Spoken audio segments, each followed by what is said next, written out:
How close can we get to turning a normal human into a Space Marine from Warhammer 40k in the year 2022?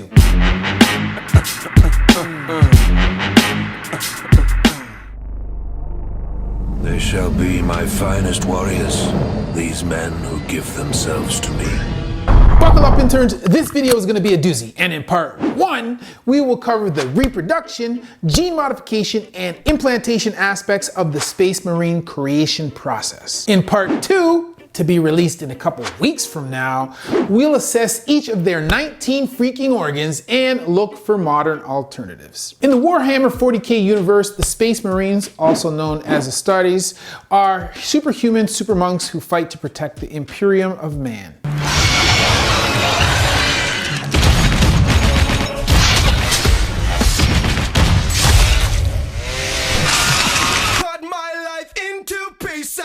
This is my last resort.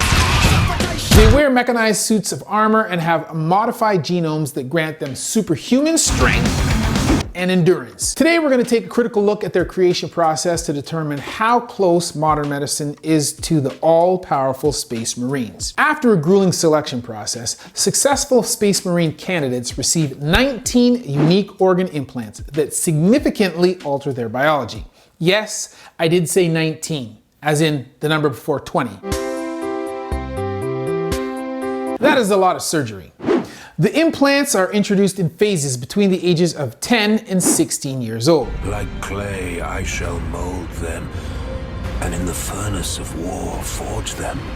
This whole process revolves around the gene seed, which is a term used amongst the Astartes for the genetic material that allows for the creation of the requisite organ implants and their progenoid glands. Say that 10 times fast. The progenoid glands are of vital importance, and every Marine has 2 of them, implanted into the neck and chest. These organs respond hormonally to the presence of the other Astartes gene seed implants in Space Marines' bodies by creating germ cells with DNA identical to that of those implants.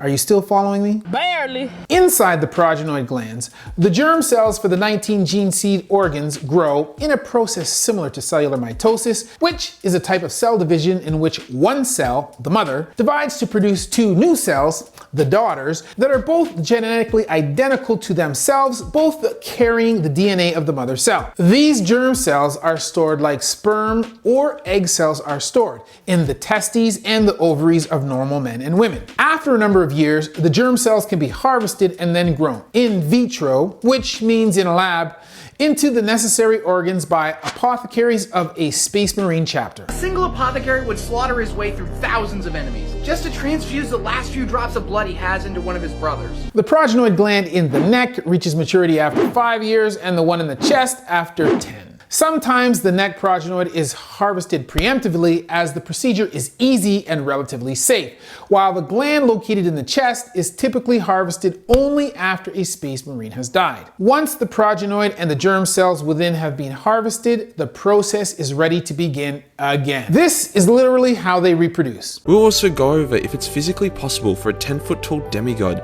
to fit his proportionally huge schlong inside.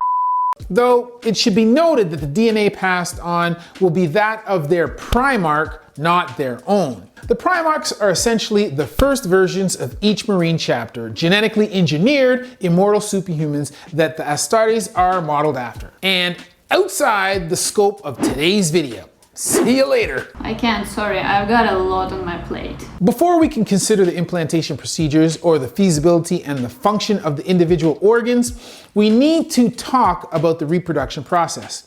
It sounds like a wild combination of an in vitro fertilization and 3D organ printing that to some extent is conceivable with current technology today. In vitro fertilization demonstrates that it is possible to extract cells, combine or alter them to create a new biological entity, and then implant them back into a human body where they continue to grow and develop. To oversimplify, during in vitro fertilization, mature eggs are collected or retrieved from ovaries and then fertilized by sperm in a lab, and the fertilized egg, or the embryo, is transferred into the uterus. With Space Marines, the fertilized embryo is like the gene seed organs, whose DNA grows or germinates within the progenoid gland before it is removed and cultured into full-sized organs in vitro. The recipient uterus is the new Space Marine recruit.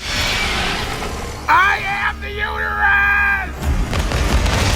Unlike in vitro fertilization, during the in vitro portion, meaning the portion performed or taking place in a test tube, culture dish, or elsewhere outside a living organism, we are not combining two types of readily compatible cells, a sperm and an egg cell. We are attempting to grow organs from germ cells containing their DNA. This is where 3D organ printing and pluripotent stem cells come into play. Pluripotent stem cells are the biological building blocks that are able to self-renew by dividing and developing into the three primary groups of cells that make up a human body, including the ectoderm, which forms the skin and the nervous system, the endoderm, which forms the gastrointestinal and respiratory tracts, endocrine glands, liver and pancreas, and finally, the mesoderm, which forms the bone, cartilage, and most of the circulatory system, the muscles, connective tissue, and more. Typically, these cells transform and specialize in the uterus of a pregnant woman.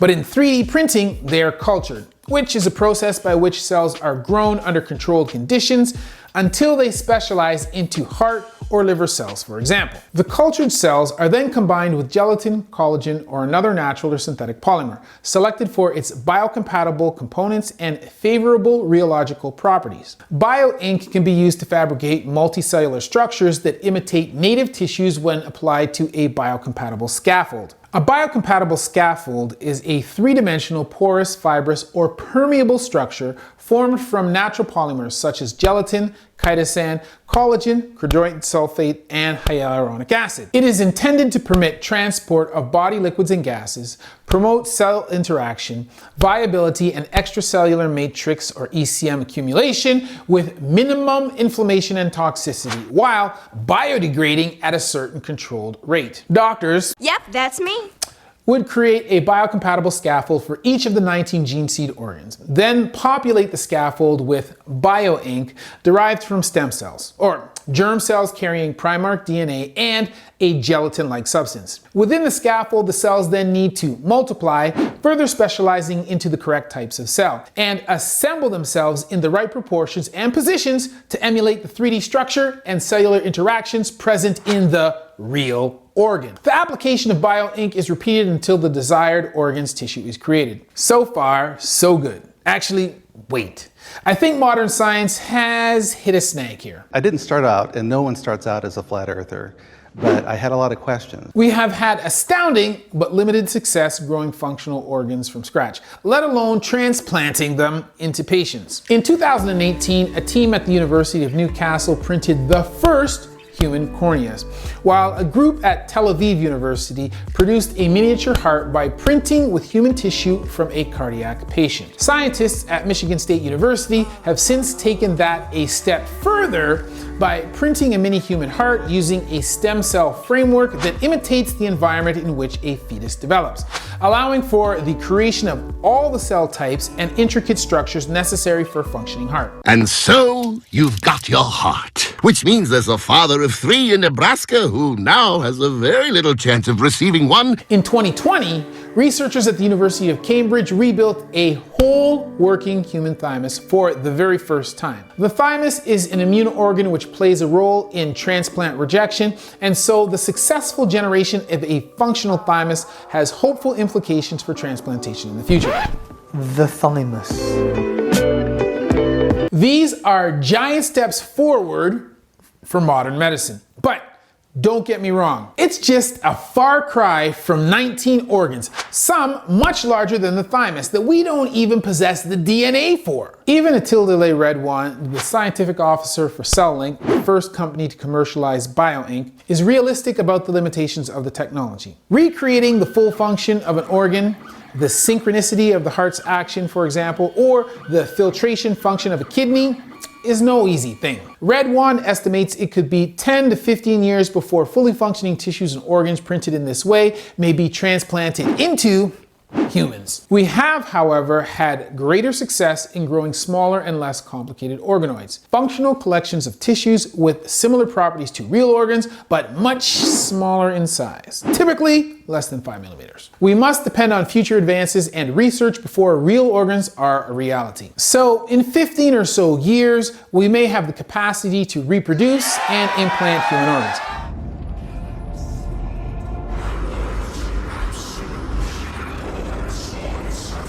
Not so fast.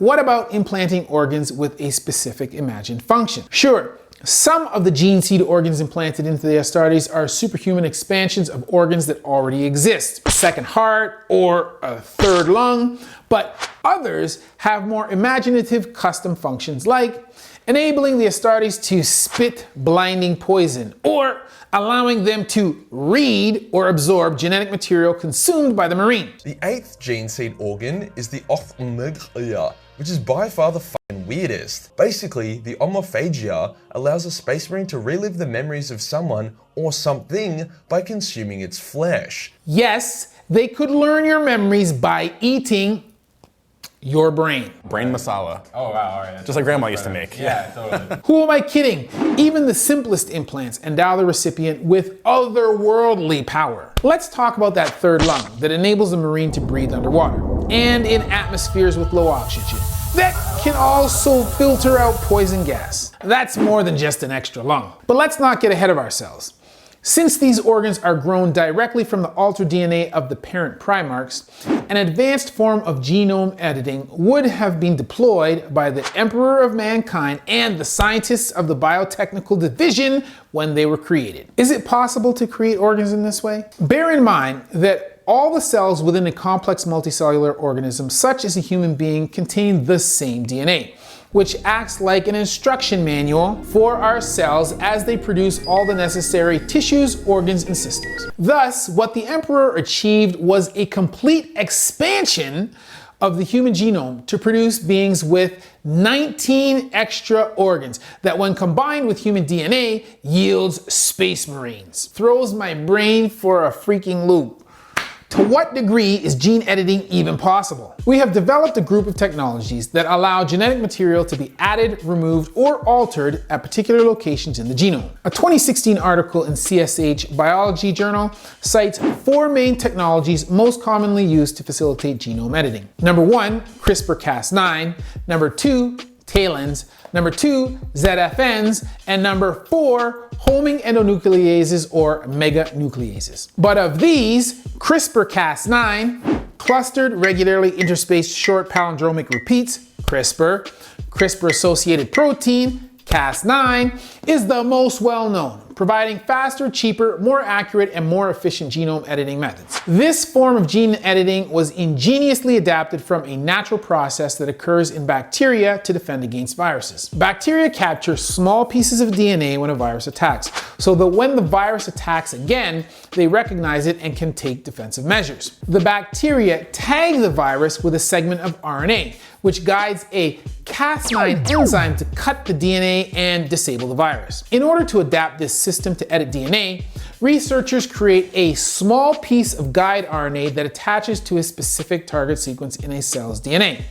Sound familiar? Then the Cas9 enzyme cuts the DNA at the target location, and researchers leverage the natural DNA repair processes to add or delete pieces of genetic material to make changes to the DNA by replacing existing segments with a customized DNA sequence. This process, or something like it, would have to be mastered over very long periods of experimentation, like say the 39,000 years between us and the world of Warhammer 40k. A 2021 AAMC article entitled "The Future of CRISPR Is Now" lists the current applications of the technology, which has been used to experiment with gene-edited mosquitoes to reduce the spread of malaria, for engineering agriculture to withstand climate change, and in human clinical trials to treat a range of diseases, from cancer to transthyretin amyloidosis. Can I have the definition, please? I beg of you, the definition.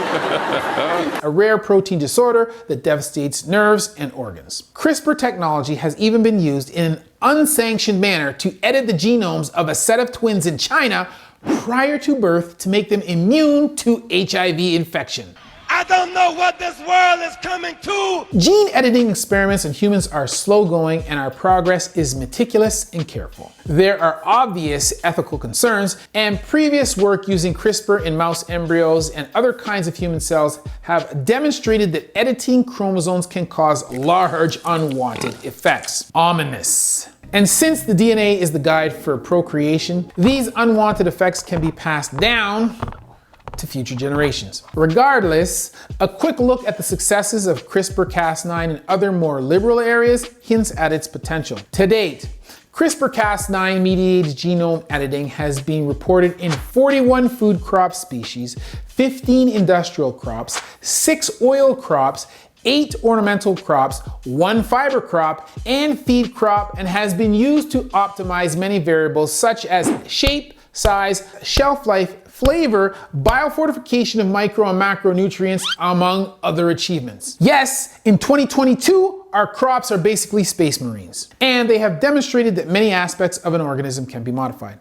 But that still doesn't explain the extra organs. There is evidence to suggest that new organs evolved over time by repurposing existing tissue within an organism. Then, over time, these organs can evolve new structures and new functions that radically change the attributes and the abilities of an animal. An individual animal doesn't all of a sudden have an organ that's never been there before.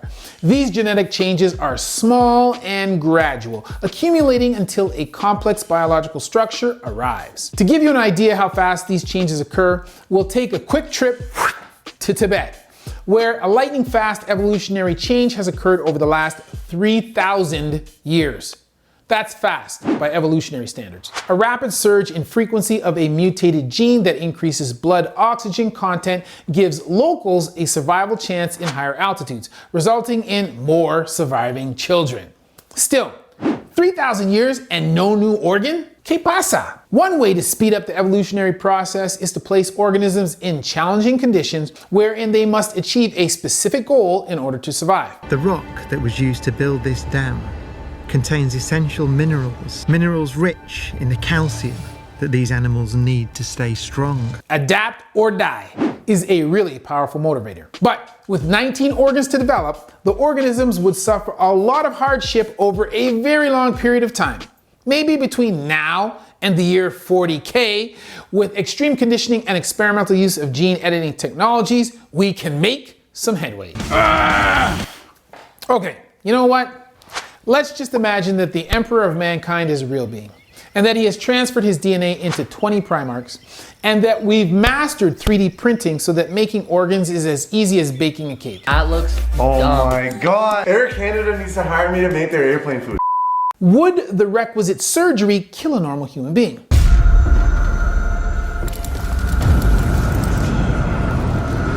It should be noted that the implantation process lasts between 4 to 6 years and takes place over many phases. Some of the surgeries involved are performed without anesthesia, and the recruits are required to be awake and in pain during the process. Okay, just relax. Let's see. First, why don't you attach that green one to that purple one? Why would that even be a thing? I don't know. Oh, God. That kill me? Yeah, I was afraid of that. All right, try the green one and the blue one. Today, we have many different forms of regional anesthesia that allow you to be awake and without pain while surgery is being performed. Believe it or not, surgery performed without anesthesia is actually possible. Modern anesthesia was invented in 1846 by William T.G. Morton, sometime after the invention of surgery. Morton was a dentist who was looking to provide a better agent for dental procedures than nitrous oxide. You know, laughing gas. You sure my bottom's up here? Your bottom lip is there, I promise. Are you sure? Yes, I'm sure. He teamed with surgeon John Collins Warren to provide anesthesia with ether during a surgical procedure for the very first time in history. In a Reddit thread on the topic of the Space Marines, there is a suggestion that some surgeries were performed on Space Marines without anesthesia intentionally. One poster writes that some surgeries were performed without anesthesia and without proper sterility as a trial to determine if the neophytes' mental fortitude and their immune function were adequately developed. I accept these burdens as the Imperium bleeds. Jeez, talk about tough love, yo. Singular organ and tissue transfers are pretty successful with current technology. The greatest danger is tissue rejection, which occurs because the immune system is able to recognize transplants as foreign to the body. Normally, foreign entities are seen as threats, and in the cases of viruses, bacteria, or parasites, this is a good thing. But when you're sporting a new heart and your body thinks it's a virus, well then, that can be a problem. Luckily, new medications are continually being developed to reduce the risk of transplant rejection. An article released in 2020 reported rejection in as little as 10 to 15% of transplant patients, and a 1-year transplanted organ survival rate of 95%. Pretty good odds, especially when your life depends on it. It's just that when you're going to undergo 19 consecutive transplant surgeries, that risk begins to accumulate, no matter how hardy you are. In 2020, a Cleveland clinic profiled a man who had received 4 transplanted organs, both lungs in 2016, his liver and kidney in 2020, who actually lived to tell the tale. His case is a special one. This type of thing does not happen often. It takes the body a long time to recover, approximately 6 months after a transplant surgery, and the level of recovery depends on the many lifestyle factors of the patient. Now, I know this is a medical channel, but let's do some math for a moment. 19 organs in 6 years. Okay, I'm exaggerating. 19 organs in 6 to 8 years, some of which can be implanted simultaneously. What you accomplish in any given day and what you end up accomplishing in your life, it all ultimately comes down to time management. A modest timeline in the hardiest of recruits would look something like this. Age 10, phase 1 to 3.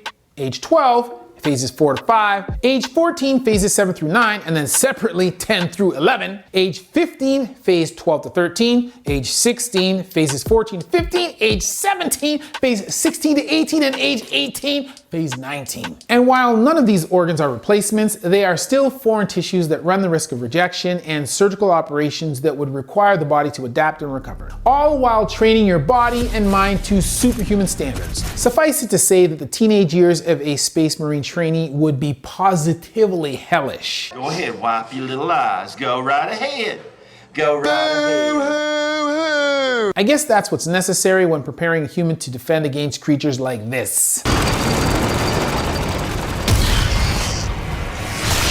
During the creation process, the Space Marine and their implants must be constantly monitored, and many Marines have to undergo corrective surgery or chemotherapy to rebalance their metabolism, added to the list of fun things a Marine recruit must endure. Now, I plan to do another video breaking down each individual organ and modern solutions for elements that are currently beyond our science, so leave a like in this video if you're looking forward to that. If you liked the video, be sure to subscribe for more content like this. If you didn't, be sure to let me know why in the comments. And as always, that's been a word from Dr. Chris, where we see one, do one, teach one.